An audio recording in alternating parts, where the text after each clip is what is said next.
Hola, ¿qué tal?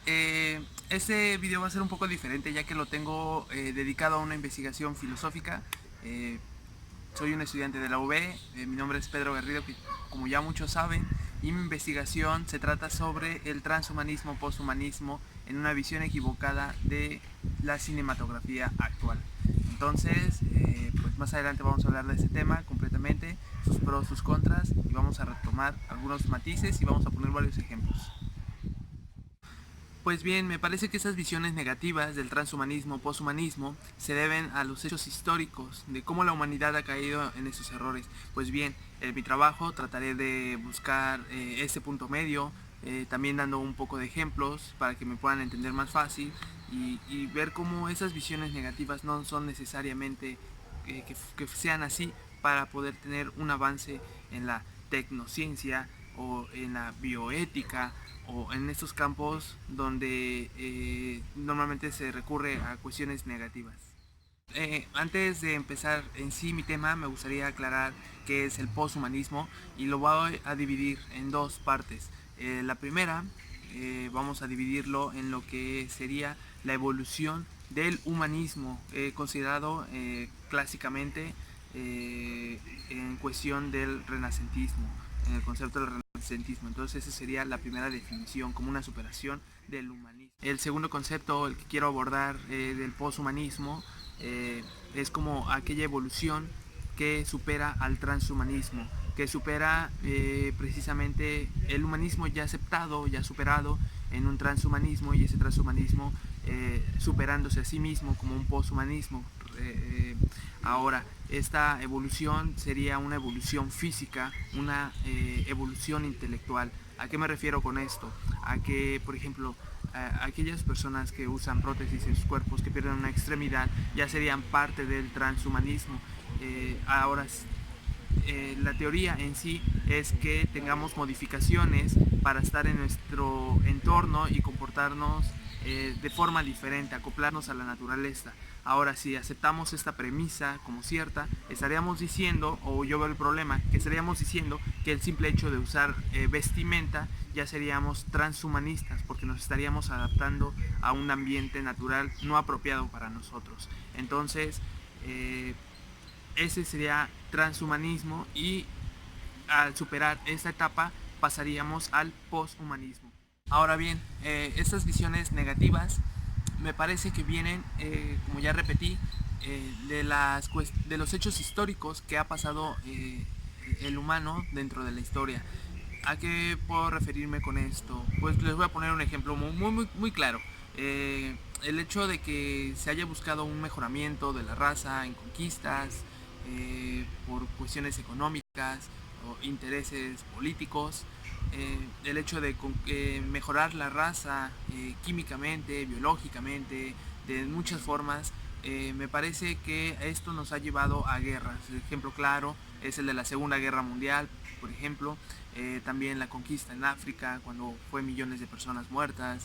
Entonces, esos hechos históricos pues, hace que tengamos una visión diferente de cómo puede ser una evolución del hombre. También otro punto que me gustaría recalcar es que estos hechos históricos que han afectado también es por las historias, los mitos que se han ocurrido de cómo el hombre ha caído por su propia arrogancia. Eh, Bertrand Russell dice que la tecnología solamente nos alimenta el alma para hacer algo maligno con ello. No sé, ese tipo de propuestas, ese tipo de argumentos no me convencen del todo, ya que yo siento que podemos tener un avance no necesariamente erróneo para poder ir evolucionando. La tecnología, cuando la crean, siempre la han tenido ahí. Por ejemplo, cuando se hizo la realidad virtual, esta realidad virtual no la sacaron al público en general, sino solamente a un nivel sociopolítico, eh, a cierto tipo de personas se la dieron. ¿Por qué digo esto? Pues porque me parece que la tecnología, a pesar de que está ahí, no seríamos como hábiles, no seríamos personas adecuadas para usarla. Me imagino mucho como si regresáramos a una época medieval y trajéramos un smartphone y digo, sería brutalmente algo inconcebido para ellos. Entonces yo creo que siento que algo así pasaría con nosotros. Si nosotros diéramos pasos agigantados en la tecnología no sabríamos ni cómo usarla.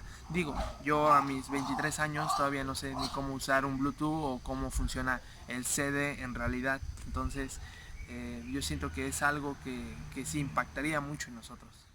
Creo que las visiones en el cine son muy claras. Voy a poner varios ejemplos y cómo de esos ejemplos se pueden sacar esas características principales. Ejemplo número uno, en la película de Matrix encontramos cómo el hombre crea a seres superiores o de inteligencia y cómo estos en busca de sus derechos, en busca de igualdad, encuentran como que la violencia y terminan destruyendo al propio hombre. Ahora, ¿qué hacen con el hombre? El hombre ya no lo ven como un ser superior o como un ser igualitario, sino lo ven como un objeto, pasa de ser el objeto en sí para servir al otro. Ahora bien, ¿qué pasa con el hombre realmente? El hombre solamente en la película nos narran que funciona como una batería para que sustraen la energía para que las máquinas se puedan retroalimentar. Entonces, ¿qué nos hace diferentes según la película, el filme, a las máquinas? Pues creo que la cuestión de la libertad, la cuestión de la dignidad. Si no tuviéramos, la película refleja que si no tuviéramos esas características no seríamos hombre, y eso es lo que más resalta, el regreso al hombre por parte de la dignidad y por parte de la voluntad. Que también encontramos es el de Ex Machina. El de Ex Machina en sí la temática es la creación de un replicante. ¿Qué es un replicante? Un replicante es un cyborg o no, sería mal dicho cyborg. Es una máquina principalmente que puede interpretar las cuestiones del hombre como la dignidad, como la libertad, el lenguaje, la comunicación, la interacción con el mundo, los sentimientos, el simple hecho de que sepan cómo actuar en cierta situación. Eso es algo característico de los hombres, pero el replicante también lo puede hacer. Tengo un ejemplo también muy claro de eso, es como las actrices o los actores cuando tienen que llorar, pues ellos saben cómo funciona ese sentimiento y lo pueden replicar en toda medida. Ahora, la pregunta muy curiosa es, entonces, si llegáramos a ese punto, ¿cuál sería la diferencia entre un replicante y un hombre? Ya que los dos tendrían dignidad, que los dos tendrían libertad, ya que los dos tendrían todo este cúmulo de valores, ese cúmulo de sentimientos. Entonces, ¿cuál sería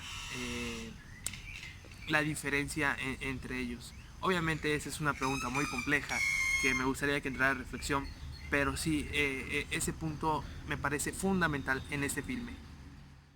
Como tercer ejemplo, tenemos la película de Yo Robot. En esta película me parece algo muy fundamental el hecho de que humanicemos algo. Está la máquina en sí, tenemos la máquina a nuestro servicio, pero nosotros lo humanizamos. Eso es algo que pasa aún en la actualidad, que por ejemplo, lo primero que hacemos al humanizar algo es ponerle un nombre. Le otorgamos un nombre a esa mascota o a esa planta o en algún ser vivo, ¿no? En general, muy en general. Ahora, después de ponerle ese nombre, ¿qué hacemos? Siempre le otorgamos un cargo de sentimiento, un cargo de valor hacia esa persona o hacia ese ser vivo o hacia esa planta. Yo en lo personal he escuchado muchas veces que dicen, es que ese perro, esa mascota, ese pez, esa planta es parte de mi familia, ¿no? Y a veces integran más el valor que tiene ese animal al que pueda tener una persona. Y eso me parece algo también muy importante que no lo estamos pasando por alto, el hecho de humanizar los objetos. Por ejemplo, con ese ejemplo voy a terminar, es el de la película de Chappie. En esa película el caso curioso es de cuando una persona le transfieren la conciencia a otro objeto no orgánico, lo voy a llamar de esta forma.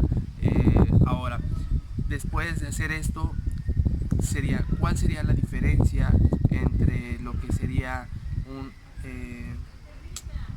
un replicante? Podría llamarlo no sería replicante, sería como un androide a un humano. Ahora, Esa es una pregunta que también me gustaría entrar en reflexión de qué sería la diferencia ahora entre lo que sería un androide, un replicante y un humano. Eh, para que no queden estos términos muy ambiguos, les voy a explicar brevemente lo que es un androide o un cyborg. El androide es aquella máquina que puede tener características completamente de un humano, el sentir, el actuar, la libertad, parecido al del replicante. Y el cyborg es aquella persona que tiene modificaciones en su cuerpo para contemplarse a una naturaleza. Ahora bien, eh, esta premisa nos llevaría entonces que el cyborg sería parecido al transhumano.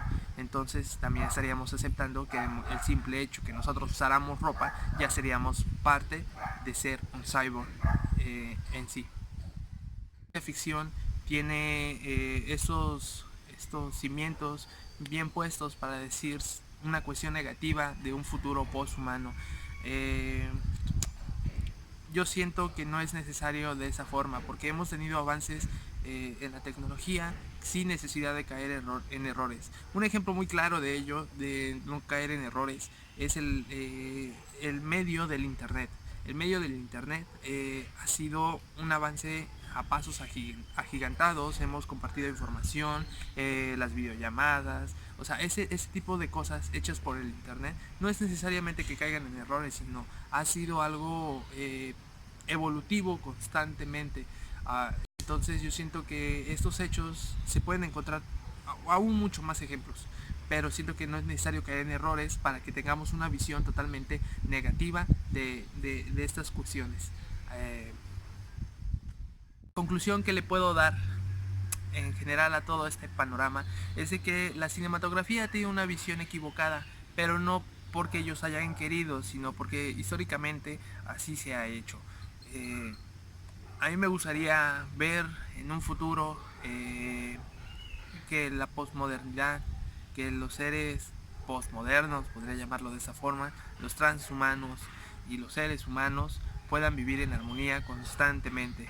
¿A qué me refiero con esto? A que posiblemente incluso el propio humano pueda crear una especie lo voy a llamar así como policía cibernética o no sé, algo que pueda separar entre lo que sería lo poshumanismo y lo humanismo para que esas dos seres de inteligencia, vamos a llamarlo de esa forma, puedan vivir en armonía. Y no es la primera vez que ha sucedido. Por ejemplo, cuando una especie está a punto de su extinción, el humano siempre ha buscado la forma de tener su naturaleza en un confort para que ese ser no se pueda extinguir completamente, o cómo el humano ha invadido estas cuestiones naturales y ha podido en algunas ocasiones convivir en armonía con otros seres, con otros seres vivos.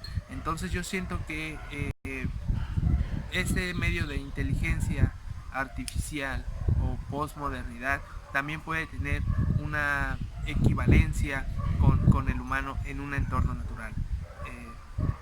Ahora que estoy pensando en algunos ejemplos, pues muchos conocen la famosa caricatura de Astro Boy, de cómo esta persona o este personaje dividía entre lo que eran los robots y lo que eran los humanos para que pudieran tener una armonía. Si los humanos se comportaban de tal manera, ese chico iba y regulaba el comportamiento de los hombres y las máquinas viceversa, ¿no? Entonces me parece algo muy importante que podamos lograr esto. Y pues bueno, esto sería parte de...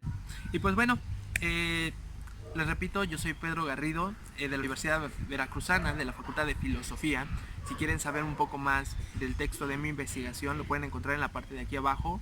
Si lo están viendo desde el canal de YouTube, lo pueden encontrar aquí abajo en la descripción. Y si lo están viendo desde la página cpcv.es.tl,